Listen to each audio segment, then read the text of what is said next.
Estamos aqui com mais um episódio do Tânia Teles Cast e hoje eu tenho uma convidada ultra especial. Uma empresária, esposa, mãe de 2 filhos, uma especialista em gestão de um restaurante, sócia e proprietária do Mais Opção, um restaurante diferenciado ali no miolo da Praia do Canto. Se você não foi nesse restaurante, precisa ir. Eu estou aqui com Juliana Gatti. Ju, seja bem-vinda a esse episódio. Fala aí um pouquinho de você. Obrigada pelo convite, né? Primeiro falar como é difícil falar da gente, né? É difícil falar da gente, mas a gente consegue. Vamos lá, vamos falar. Gente, aqui nos bastidores a gente estava falando assim, nossa, e aí, tá nervosa para fazer uma gravação? Aí ela virou para mim e falou assim, nós fazemos coisas muito mais difíceis do que bater um papo. E realmente, porque conciliar maternidade e a vida de um restaurante com um padrão de qualidade que é o Mais Opção, não é fácil. E você está lá na liderança, na gestão da parte desse restaurante, né? Ju, fala um pouco mais aí de você, dessa vida aí, como é que começou o Mais Opção, como é que vocês tiveram essa ideia de empreender? A história do Mais Opção começa há 24 anos atrás, né? A gente muito jovens, né? Eu e Gleiton com 20 e poucos anos de idade e com o sonho de empreender, né? Eu sempre tive isso na veia e eu acho isso muito bacana quando eu vejo pessoas muito próximas a mim ligando coisas que eu fazia na minha infância. Então, eu gostava de fazer bolo, eu gostava de fazer docinho e muito pequena, sempre muito ligada à cozinha. Então, isso, quando eu olho para a minha vida, eu falo que eu já nasci com essa vontade, né? Com esse desejo de empreender, com esse gosto gostoso da cozinha, né? E o Mais Opção foi um presente na vida da gente, né? É claro que o Mais Opção, ao longo desses anos todos, ele foi construído com muito trabalho, com muita dedicação, com muita determinação, porque para você ser empreendedor, para você ser empresário, você não pode cansar. Qualquer pessoa pode cansar, menos a gente. Então, se eu posso dar uma dica para quem quer empreender e para quem é gestor, nós não podemos cansar. E o Mais Opção foi uma verdadeira construção, né? O Mais Opção era uma empresa que, quando nós chegamos, era um restaurante fechado há mais de 6 meses, extremamente deteriorado, né? Na realidade, eu não sabia, Tânia, o que era verdadeiramente um restaurante. E tem hora que eu paro para pensar sobre isso, sabe? Eu falo assim, meu Deus, como que eu tive coragem de entrar em um lugar que eu desconhecia, né? Não era a cozinha da casa da minha mãe, não era aquilo que eu sabia fazer. E eu tive coragem de entrar neste negócio e de fazer deste negócio todo dia um pouquinho melhor. Nossa, gente, Sabe? vamos parar um pouquinho aí, que a Juliana já. Só nesse início aqui, ela já trouxe tanta coisa. Eu queria voltar quando você estava falando ali da sua história de vida, da sua essência, do amor pela cozinha, e que isso hoje virou uma atividade profissional que já vai fazer 24 anos. Então, é muito interessante isso, Ju, que você está trazendo, é que quando você coloca o amor e a paixão naquilo que você faz, gente, transborda. E não é sobre o retorno financeiro, não é sobre isso, não. Estou falando sobre o verdadeiro sucesso que é a sua realização. E é você transformar a vida das pessoas por meio da experiência que ela tem ali naquele ambiente que é a cozinha. Eu tenho que dizer para vocês que quando eu entro lá no Mais Opção, isso que ela está falando aqui, a gente vê desde o momento que você chega, que você vê um espaço para o cliente sentar e esperar. Depois você entra assim, cada detalhe, cada toque, cada mensagem, cada elemento ali no restaurante, ele tem algum significado. E quando você traz assim que você não conhecia verdadeiramente o negócio até você entrar, é porque, gente, o empreendedor, ele corre risco, pode correr risco calculado. E quando você se permite viver isso, e a Juliana falou, eu tento fazer melhor, um pouco melhor cada dia. Então, isso é você estar sempre ali no processo, sempre melhorar. Ju, mas não é fácil. Você tem Não, que lidar com estrutura, processos, não, pessoas, não. tecnologia E ainda. muitas pessoas, né, Tânia? Muitas. Porque Quantas a gente pessoas hoje? fica. A gente tem uma equipe que gira em torno de 40 pessoas, né? E são muitas pessoas fazendo. As equipes elas têm, né, a setorização, porque isso faz com que a gente tenha uma empresa extremamente organizada. Então, nossa equipe de produção, nossa equipe de atendimento, nossa administrativa, nossa logística, tudo isso faz com que o Mais Opção seja extremamente organizado, né? Não é fácil, a gente recebe. Eu vou até dividir aqui uma coisa com você, que eu observo que hoje em dia a gente tem uma rotatividade muito maior de colaboradores, né? Coisa que há um marco de 3, 4 anos atrás a gente não tinha. E uma das coisas que eu falo o tempo todo é que hoje nós corremos atrás do colaborador da mesma forma que a gente corre atrás do nosso cliente, né? Então, do mesmo jeito que eu tenho a comida gostosa para o meu colaborador, para o meu cliente, né? Que eu tenho todo esse ambiente cuidadoso, eu também tenho que ter com o meu colaborador, eu também tenho que ter armas para falar, olha, essa empresa aqui é bacana, vem aprender com a gente, se você não sabe, vamos aprender juntos, né? E trazer esse envolvimento. Então, é um grande desafio. Então, é desafio de você atender e reter o seu cliente e também criar uma ambiência para você atrair e reter os talentos ali dentro do negócio. E a gente sabe que hoje a gente tem uma escassez de talentos, a gente tem escassez de pessoas que sejam comprometidas, mas eu tenho certeza que uma das coisas que vocês fazem muito bem é compartilhar a paixão pelo negócio, né? E você reter o profissional e gerar comprometimento é você compartilhar muito e inspirar pelo exemplo, pela vontade de fazer, mas tem um aspecto do treinar, do despertar, e isso é o desafio, né, dos empresários. Ju, agora vocês estão aí há 24 anos. Quais, além dessa questão dos profissionais, vocês tiveram um grande desafio que foi 2020, onde vocês se reinventaram. Fala pra gente um pouquinho dessa jornada que eu acompanho aí de perto aí esse se reinventar. Eu acho que 2020 foi um divisor de águas para o mundo, né? E o Mais Opção, ele teve que sair da caixinha, né? Ele teve que mostrar para ele mesmo que ele era capaz de chegar na casa das pessoas e chegar de uma forma muito gostosa, né? De abrir uma caixa pensada, elaborada, com todo cuidado, de não ser, assim, vários colegas do setor viraram para a gente nessa época e falaram bem assim, por que vocês não abrem o delivery? Por que vocês não trabalham com uma comida rápida, né? Entregando para o cliente? E, Tânia, nós não conseguíamos nos enxergar neste mundo, sabe? Neste mundo que é tão bacana, que tem pessoas especialistas e que fazem isso super bem, mas que nós não tínhamos esse perfil. Nós não conseguíamos, naquele momento ali, enxergar essa possibilidade.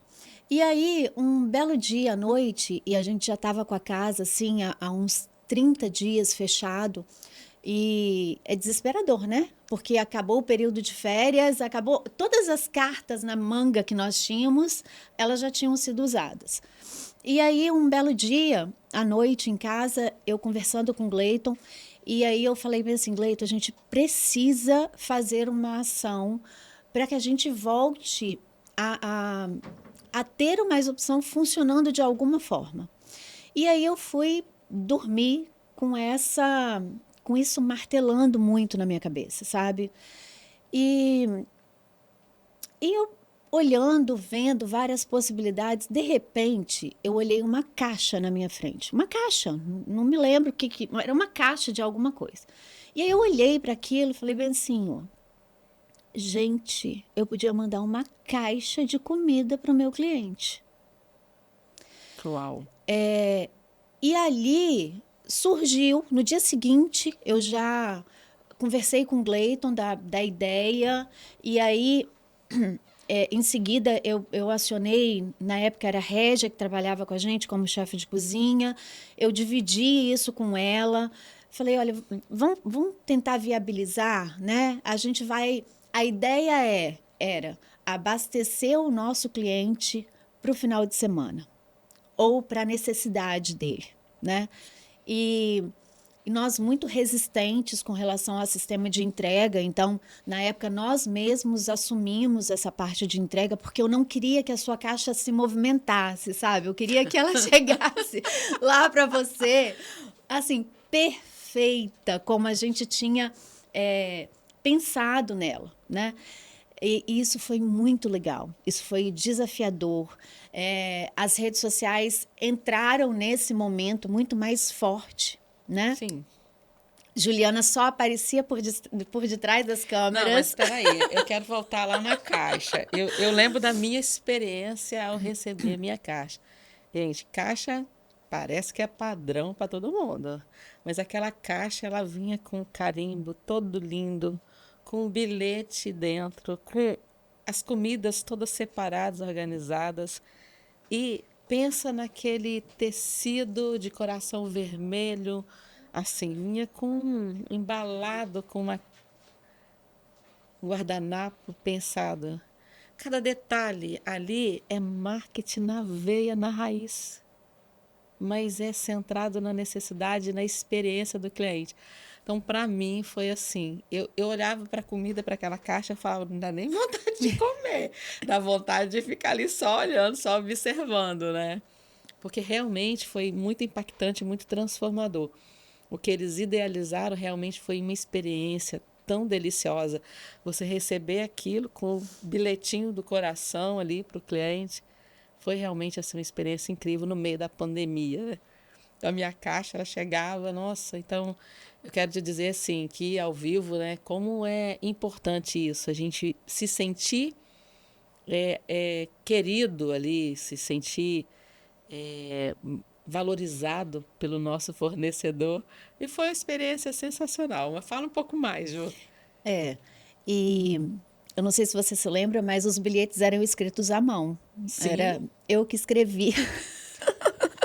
Nossa, gente. É, e, e era uma forma. Eu tinha uma frase em que todos os bilhetes que chegavam, né, que eram colocados dentro das caixas, eu finalizava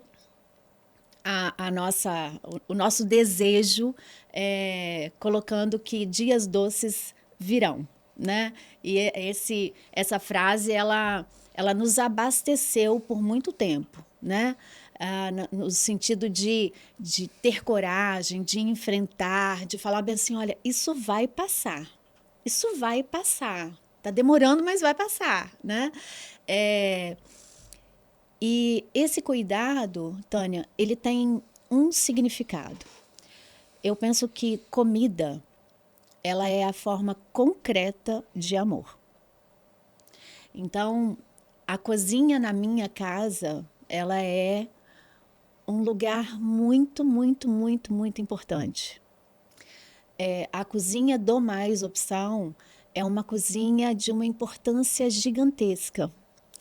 E essa comida, esse pensamento, essa estrutura de caixa, de querer levar para a sua casa essa forma concreta de amor, era a necessidade, eu acho, do que eu estava sentindo, sabe? Foi muito difícil para todo mundo, mas eu precisava trazer para você que estava recebendo E a gente, nesta época, tinha vários tipos de clientes, sabe? Eu tinha cliente, por exemplo, que estava em São Paulo, em Minas, isolados lá, com mãe e pai aqui, e que era comprado comigo, que era toda organizada essa caixa para semanalmente estar na casa dos pais, e que eu recebia os bilhetes escritos de quem estava lá para ir também dentro da caixa. Ai, cheguei até a me arrepiar. Nossa.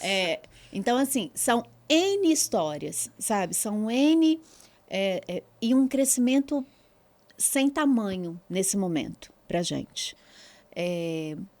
A comida, mais uma vez, eu falo assim, né? Eu falo que todo mundo deveria aprender a cozinhar. E não é o cozinhar no sentido de sobrevivência, sabe? É o cozinhar no sentido de você consegue fazer com que essa comida seja vínculos muito fortes dentro da sua família. Inclusive, eu queria aproveitar isso, assim, que você falou que é uma expressão de amor. Para mim é encontro, né? Eu, por exemplo, desde que eu me casei, na minha mãe também é de reunião, de encontro, de trocas, né? E na minha casa, a gente, todas as refeições, do café da manhã até o lanche da noite, é feito à mesa. A gente coloca a mesa para gente sentar. E de preferência, assim, agora está mais difícil fazer junto, mas nos finais de semana, à noite, a gente tenta estar junto, porque é uma troca muito importante, é um momento muito importante de expressão do amor, do afeto. E às vezes, você que é líder, você que é mãe, você que está com muitos papéis aí, você não tem esse momento, esse ritual com a família, você não se permite esse momento de conexão ali com as pessoas. E isso seja da família, ou com a equipe, ou com amigos. Né? Tomar alguma coisa, comer alguma coisa, estar juntos. Isso é valioso demais. Realmente é um momento muito sublime. E a gente vê esse toque aí. Mas e o que mais vocês fizeram? Eu sei que vocês começaram na rede social, eu acompanhei aí. Como é que foi isso? Foi na mesma época também que eu comecei a abrir a minha rede, né? Que eu comecei a abrir meu Instagram em 2020. Mas me fala desse processo.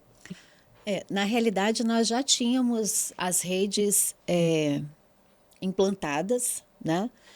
Mas sendo usadas de forma muito discreta, vamos assim dizer, né? Eu tinha muita vergonha de aparecer, sabe? Eu sempre fazia vídeos falando por detrás das câmeras. Eu sempre gostei de levar vocês para dentro do Mais Opção. Então, assim, eu gosto de mostrar os nossos bastidores. Eu gosto de levar vocês para dentro da nossa cozinha. Eu tenho, eu fico feliz, sabe? Na realidade, eu tenho felicidade nisso. A gente sente isso. E com com esse momento, que eu falo que é um grande divisor, né? As redes sociais foram a única forma de comunicação. Então, por exemplo, a nossa rede de contatos, minha e de Gleiton, por exemplo, através de WhatsApp, foi mega master utilizada, né? O nosso Instagram foi muito utilizado a partir daí, porque era a única forma realmente da gente estar mais perto do nosso cliente. E de, inclusive, falar assim, olha, a gente está voltando, a gente quer voltar, a gente, né? Foi todo um processo. A partir daí, Juliana perdeu a vergonha, né? A partir daí a ou coisa... vai com vergonha mesmo. Ou vai com vergonha mesmo, e está tudo bem. Estamos todos juntos no mesmo barco. Mas que eu tenho aprendido ao longo do tempo, né? Além de valorizar essa ferramenta grandiosa que está dentro das nossas empresas, dentro de todas as organizações, de ter a possibilidade de você estar com o seu telefone e, de repente, o Mais Opção passar na sua frente. E você lembrar, opa, vou lá. Ou se não vai naquele dia, vai se organizar. de ser visto, de ser lembrado. E várias outras situações que as redes trazem, né? A própria relação, de novos clientes, de novos parceiros, de uma comunicação mais efetiva. Eu sinto que o cliente, outro dia eu recebi uma senhora, ela virou para mim e falou assim, eu sou sua fã. Eu falei, ai, meu Deus! E eu morro de rir com isso. Aí eu fico ainda envergonhada com relação a isso, mas foi tão bacana a conversa com ela, né? A gente se torna um pouco mais próximo das pessoas também. Isso aí que você está trazendo, essa aproximação é muito importante. Porque, assim, às vezes a gente vai fazendo pelo feeling, depois você teve toda uma preparação também. Você foi buscando isso, foi buscando fazer melhor cada dia, né? Mas só, gente, que um erro comum é achar que você vai transformar a vida da pessoa. Não, você vai plantar a semente, você vai mostrar caminho e a rede social não é sobre você, é sobre o impacto que você causa na vida das pessoas. Ontem eu estava numa live e aí a pessoa falou isso, assim, que é uma extensão da sua vida, daquilo que você já tem. Então, essa conexão, essa proximidade, quando você traz essa narrativa e vocês têm essa marca forte, essa narrativa, vocês não só falam isso na propaganda. Qualquer pessoa que for lá e usar o serviço vai viver essa experiência. Qualquer pessoa que receber a caixa vai viver essa experiência, porque é genuíno. Então, é muito interessante. Eu também, às vezes, tenho dificuldade de me apropriar quando as pessoas falam, nossa, estou adorando o que você está fazendo, hein? Nossa, que bom. Agora, receber esse reforço positivo, esse retorno, ele é importante para você entender, você que é empreendedor, entender que você está no caminho certo, ou que você pode melhorar. Então, é muito importante os clientes realmente manifestarem, né? Se está bom, se está ruim, você vai ajustando. É isso. E esse lugar acolhedor, né, que eu tenho certeza que hoje o Mais Opção e a gente fica muito feliz em receber as famílias, né, porque nós estamos ali exatamente para fazer aquilo que você consegue fazer na sua casa com seus filhos, mas que muita gente não consegue, né? Então a gente vê os encontros, o filho que está vindo da escola, a mãe que está vindo do trabalho, o pai que está realmente é um ponto de encontro para um momento onde eu falo assim, que nós não vendemos comida,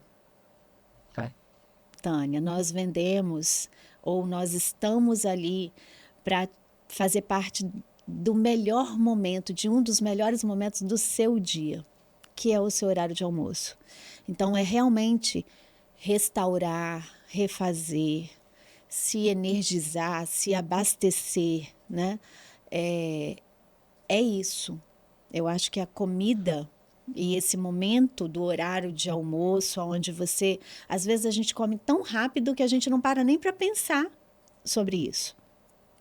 Ou o próprio telefone, né, nos rouba esse momento tão bacana que a gente tem e que às vezes passa despercebido no dia da gente. Quero destacar uma coisa que ela falou. Ela falou, olha, eu não vendo comida, eu vendo uma experiência, um encontro. Então, isso é valor que ela está entregando. Dentro do marketing, a gente chama que é a entrega de valor para a gente, essa experiência do usuário. Então, quando você tem uma atuação centrada no desejo, nessa experiência do cliente, realmente você tem uma experiência diferenciada. Juliana, você fala de encontro, você fala de valor, você fala desse momento da comida, mas como que você consegue conciliar a maternidade, que no meio disso tudo, desse sonho, vieram aí dois tesouros, né? Como é que é para você equilibrar isso? A vida de uma empresária, que tem que acordar cedo, que tem que estar ali, e mais a maternidade. A maternidade é um desafio, né? Como é? Mas eu falo, Tânia, que qual é a mãe que não aprende a ser mãe? Porque eu aprendi a ser mãe. Eu aprendi a ser mãe do João e eu aprendi a ser mãe de Ana. E assim, sempre quando me perguntam sobre a maternidade, eu falo que eu estudo para ser mãe.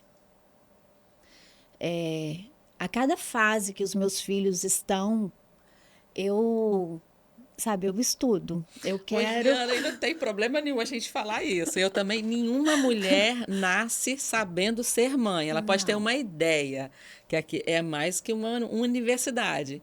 E realmente a gente não pode falar isso sem vergonha de falar que a gente estuda e se prepara para ser mãe, porque eu também. Você tem dois, eu tenho quatro, né? De um para quatro. Então a gente não nasce ser mãe, a gente vai errar e a gente tem que entender se acolher, se aceitar nesse processo, é assim? É isso daí.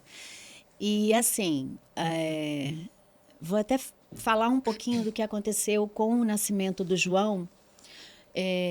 Eu vivia em uma roda viva de um trabalho de 14, 15 horas por dia.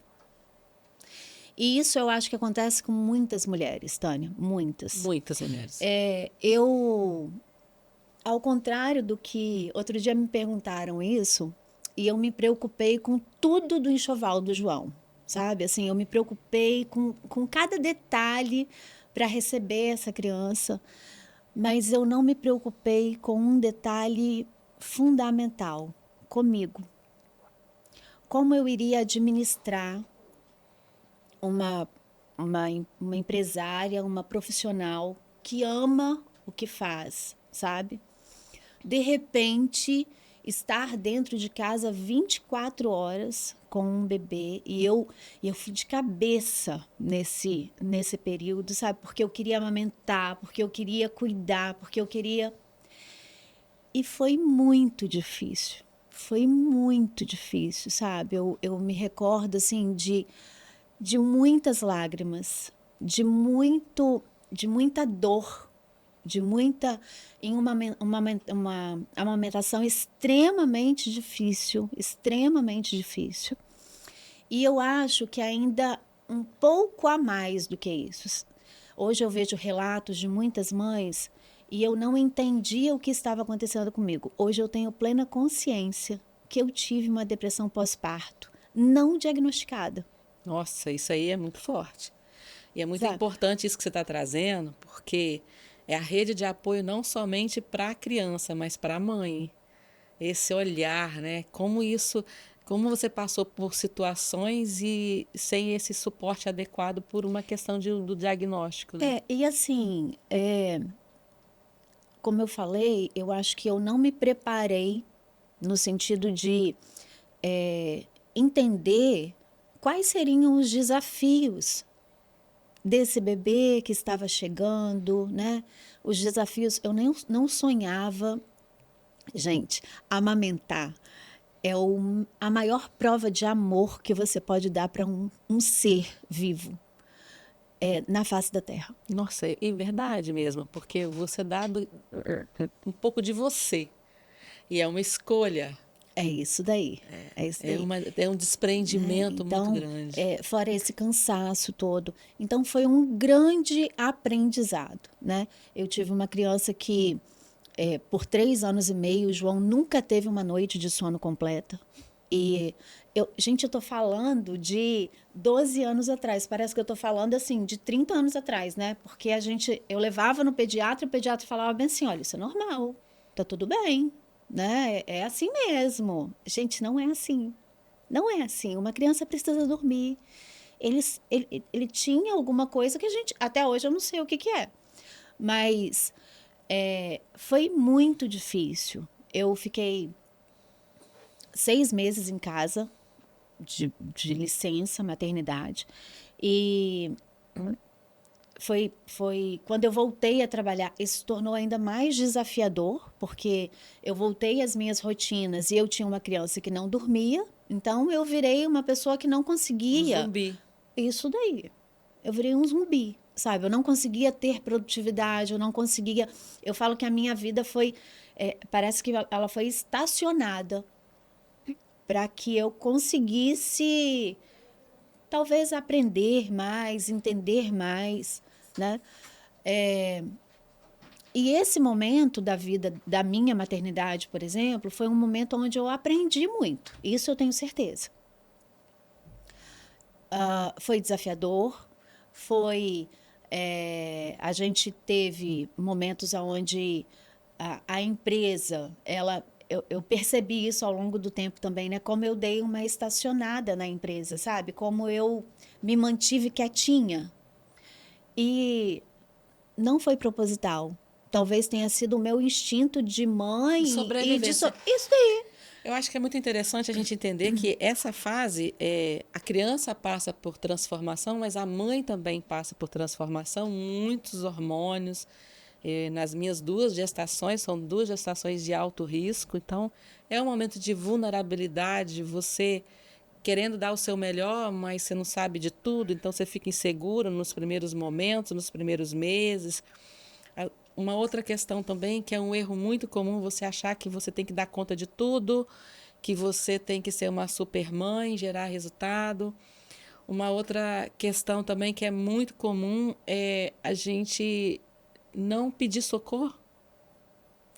Então, e nesse aspecto ele é muito importante a gente se permitir, porque na nossa humanidade a gente precisa se acolher, entender que a gente está fazendo o melhor que a gente consegue naquela circunstância. Mas não é simples e não é fácil. É. E quando a gente não pede ajuda, a tendência é que a gente arrume mais problema, né, Tânia? Sim, com certeza. Não é? Arruma mais problema. Vem mais problemas. Então, assim, foi uma época muito difícil de casamento, Sim. que degringolou, assim, foi ribanceira abaixo, né? A estrutura, os problemas da empresa, com certeza, tudo se intensifica. Eu posso falar um negócio dessa questão do casamento? É porque muitas vezes, assim, naquele momento em que a criança nasce, ele requer sua, no puerpério, né? Ele requer sua atenção naquele momento. E muitas vezes a gente abre mão de estar perto do marido e dali e concentra totalmente na criança, né? A minha estratégia, eu tive... minha família mora longe. O que eu fazia? Quando as minhas irmãs podiam, tinham disponibilidade, elas chegavam lá, a gente mesmo cansada, com sono, porque Gabriel também, ele foi dormir, não foi com 7 anos, ter uma noite inteira de sono. Então, os trigêmeos aí já variavam, né? Mas a gente saía para espairecer, para ver gente, para se conectar até um com o outro, né? Então, é um momento desafiador porque a casa muda, a rotina muda. E por mais que você planeja de um jeito, às vezes você não vai acontecer daquele jeito que você idealizou. E é muito interessante você falar disso, porque é um momento que a gente fica vulnerável. Muito. Muito, muito vulnerável. E aí, depois dessa tempestade toda passar, a gente sempre falou para o João que o João seria filho único, né? Ele nasceu... Eu acho que o João já saiu da maternidade sabendo que ele ia ser filho único. E isso é muito engraçado, porque eu tive episódios do João, assim, saindo da escola, chorando, porque ele não tinha irmão, porque só ele não tinha irmão, sabe? Era uma coisa, assim, para ele gigantesca. E Ana veio, né, em uma conversa de João com uma pessoa que eu amo muito, que é a minha ginecologista, lá no restaurante, onde o João perguntou para ela por que eu não podia dar uma irmã para ele ou irmão para ele, né? E todas as vezes que eu conversava com o João, eu falava com o João que eu não tinha mais idade para ser mãe, sabe? Eu inventava qualquer coisa, mas eu fugia e dava uma desculpa. E aí, nesta ocasião, João estava comigo no restaurante. O restaurante, de repente, lotou e eu tive que sair da mesa. E eu coloquei João sentado com a doutora Deise e a família dela. E aí, João solta essa pérola na mesa, né? E aí Gente, ela olha virou só a a situação. É desse modelo, né? mesmo. E aí ela virou e falou bem assim, João, a sua mãe pode, sim, ter filhos. E conversou com ele sobre isso. E coisas de Deus acontecem sempre na minha vida, graças a Deus. Uns 10 dias, ela levantou da mesa, ela virou para mim, foi lá pertinho de mim e falou bem assim, Juliana, você sabe que eu fiz uma promessa na minha vida, né? Você sabe que eu fiz um compromisso na minha vida, né? Eu não posso mentir. E seu filho me perguntou se você não podia ter filhos. E eu expliquei para ele o que está acontecendo, né? E aí eu falei assim, ai, Daisy. E aí foi. E por acaso, daí uns 10, 15 dias, eu tinha uma consulta com ela.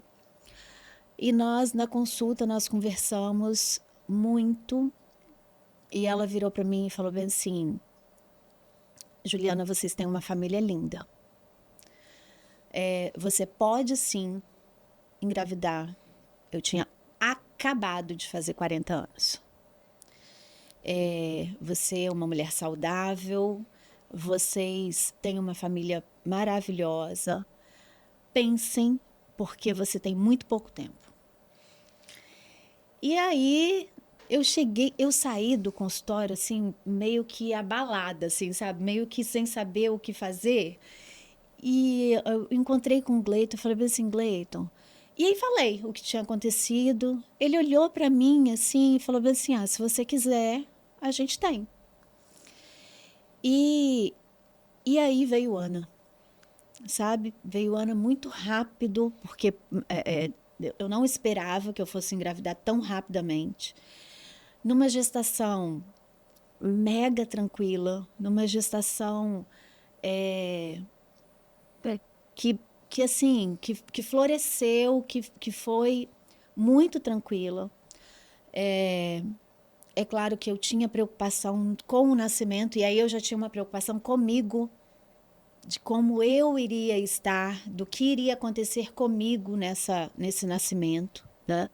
Tinha muito medo, eu não tinha receio sabe, dessa fase de barriga que é tão maravilhosa, mas o meu maior desafio era, gente, quando ela nascer, como será? O que eu vou enfrentar? De que forma eu vou enfrentar isso? Mas eu tinha parâmetros muito bem definidos, Tânia, assim, eu tinha na minha cabeça que eu não ia passar pelo sofrimento da amamentação como eu passei com o João, que eu iria colocar limites muito claros nisso, porque ela tinha que estar bem, mas eu também tinha que estar bem. E que eu iria prestar muita atenção em mim. Aí eu sinalizei isso para a Daisy, falei, Daisy, você tem esse olhar em cima de mim? Assim, me monitora, porque ela é próxima. Então, essa questão de a preocupação mesmo, de como eu iria reagir a tudo isso, né? E aí veio Ana, numa situação ímpar, onde eu voltei a trabalhar com 75 dias de nascimento de Ana. Uau. E foi a melhor coisa que eu fiz na minha vida, Tânia. A melhor coisa, sabe? É claro que eu tinha algumas coisas que favoreciam, né? Eu ia para a empresa, eu amamentava a Ana, ia para a empresa, passava 3 horas, decidia e resolvia um monte de coisas.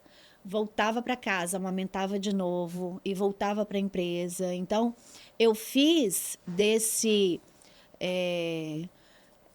momento de nascimento de Ana completamente diferente do que eu tinha feito com o João. Eu queria fazer um parêntese aí, é tão interessante você trazer isso, porque eu também tive os trigêmeos aos 39 anos. Foi minha última ovulação, pode-se dizer, né? E é bem diferente, a minha primeira gestação foi de alto risco. Já dos meninos foram super tranquilos. Então, eu acho que a maturidade também te ajuda a entender o movimento.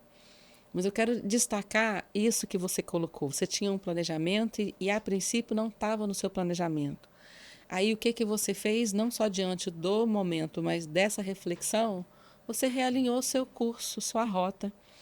E aí, você aprendeu com a sua experiência anterior e já realinhou a sua rota até nas decisões. Porque, às vezes, vai ter aquela mulher que vai parar de trabalhar para cuidar do filho. Mas, às vezes, você vai ter seu filho e vai precisar voltar para o trabalho antes. Mas você pode planejar esse movimento, construir uma rede, realinhar isso. Então, eu acho muito importante, quando a gente fala da liderança na maternidade, é um olhar primeiro, você se perceber como um ser humano, Segundo, você pensar que tipo de mãe você quer ser e planejar isso. Eu entendo que a minha opção e a sua opção foi daquela mãe que continua equilibrando o trabalho e a família, né? Às vezes vai dar certo, às vezes vai dar errado. Mas é muito importante você estar no comando da decisão e fazer isso consciente. Você concorda com isso? Sim, sim. E eu vou além. Eu falo sempre que nenhuma criança merece ter um pai e uma mãe infeliz, sabe? Eles merecem pais e mães felizes, independente do tempo que você tem com seu filho. Então, essa é uma estratégia que eu tenho na minha casa, né? Nós temos um trabalho que exige muito, é uma responsabilidade gigantesca fazer uma empresa funcionar 7 dias por semana. Nós temos muitos desafios, muitos, mas os meus filhos merecem pais felizes. E, e assim, e aprender a valorizar o tempo, porque às vezes você tem a possibilidade de passar um dia inteiro com o seu filho, mas você não aproveita. Você não é feliz, você não propicia, vira uma demanda pesada, vira um momento pesado. Então eu penso que isso me ajuda em vários sentidos, sabe?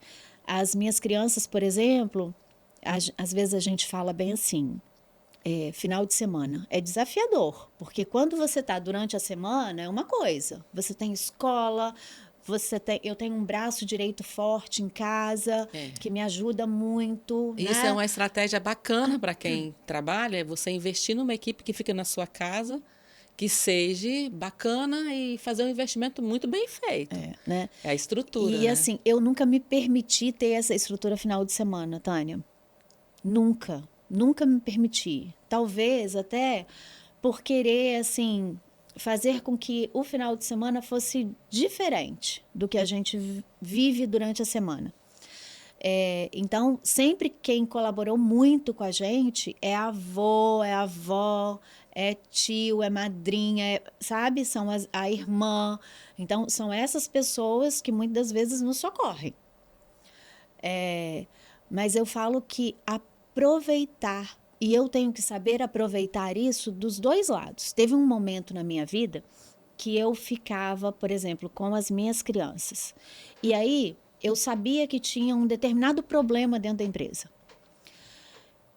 Eu não aproveitava aquilo dali, sabe? Toda hora eu ia lá no telefone, eu via se tinha resolvido. Hoje eu faço barreiras de proteção. Hoje eu faço assim, olha, se eu estou, por exemplo, se eu fui à praia, sei lá, se eu fui dar uma volta com as crianças, eu nem sequer vou olhar telefone. É um momento meu com eles. É o meu momento do almoço, é aquele momento. E é tão interessante quando a gente traz essas reflexões, porque eu sempre falo, eu atendi muitas mães como mentorias, né? Eu sempre falo que você não precisa abrir mão dos seus sonhos por conta da maternidade. E quando você faz aquilo que você ama, você está feliz, você com certeza vai ser uma mãe melhor. Então, às vezes, quando você abre mão de um trabalho, eu tive uma mentorada que ela saiu do trabalho para cuidar dos filhos e os filhos falavam assim, por que você não é igual às outras mães que trabalham também? Por que você não faz isso? Não faz aquilo? Então, é muito interessante quando a gente traz esse movimento e se coloca na agenda, se permitir também cuidar da mulher, cuidar dessa mãe que está ali por trás. Juliana, me fala o seguinte, vocês estão aí com esse desafio, se reinventaram, fizeram rebrand agora, reposicionamento de marca, estão indo para outro patamar. O que teve de novidade agora lá no Mais Opção? Bom, eu penso que agora o Mais Opção, ele você sabe que eu tenho uma formiguinha, né? Dentro de mim, você me conhece há muito tempo. E assim, hoje eu falo que o Mais Opção, a família Mais Opção, ela tem que crescer. Eu nunca tive essa vontade, é engraçado isso, né? Eu fico Sim. olhando, assim, nesses 20 e tantos anos de empresa, eu nunca tive essa vontade. Mas hoje ela existe. E a gente tem olhado para esse universo ou para essas possibilidades de forma bem diferenciada. Eu penso que esse reposicionamento de marca é uma forma, é porque a gente olhava para a nossa marca e a gente não via ela fazendo parte do nosso negócio. E passou a me incomodar muito isso, sabe? Era como se eu tivesse, assim, olha, uma capa de livro que não correspondia com a história, que não estava dentro. Então, houve todo esse direcionamento, esse estudo, essa logomarca veio mais leve, mas ao mesmo tempo elegante, e tem feito a gente despertar. Como é engraçado isso. Eu coloco até nessa né, despertar para um mundo que pode ser maior, para novos desafios. Por que não? Por que não? E ao contrário do que... E o que mais? E o que mais? E o que mais? Por que não? E o que mais eu posso fazer, né? E o que mais? Que É mais? isso daí. É isso daí.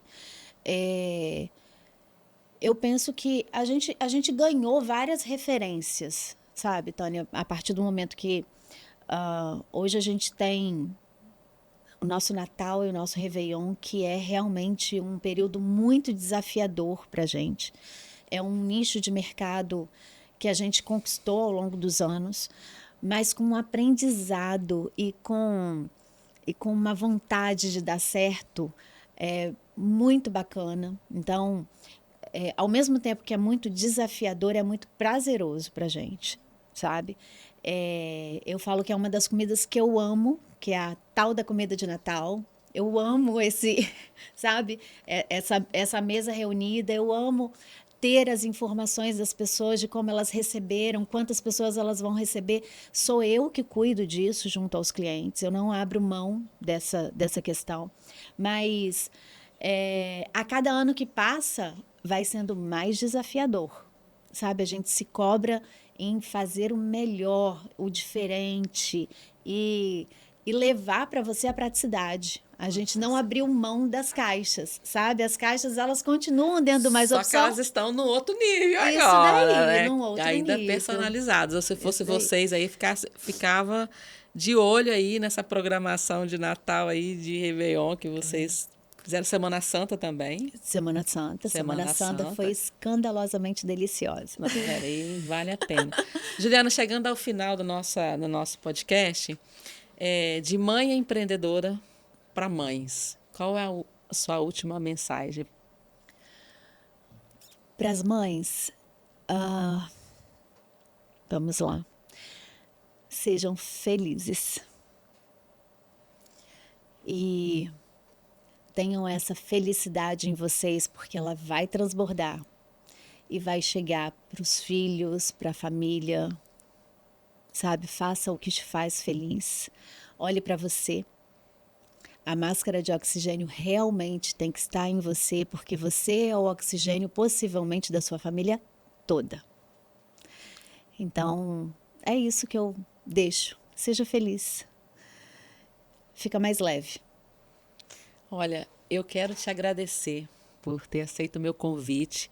Eu acompanho vocês há muito tempo e percebo o quão vocês tentam inovar, ressignificar. E eu vejo nessa marca uma marca que tem valor, que tem sonhos. E eu diria no final desse encontro nosso, para essas mães que vão nos ouvir, essas líderes que estão aí com medo de conciliar maternidade e trabalho, planeje, prepare, se coloque na agenda, que é possível ser feliz fazendo o que a gente ama fazer e equilibrar família e trabalho, né, Juliana? Sim. Gente, muito obrigada. Se inscrevam aqui no meu canal, acione o sininho para acompanhar todos os episódios que virão aí nesse espaço exclusivo para líderes, mulheres, profissionais que estão aí se reinventando. E no mês de maio, essa série especial para você que é mulher, que é mãe.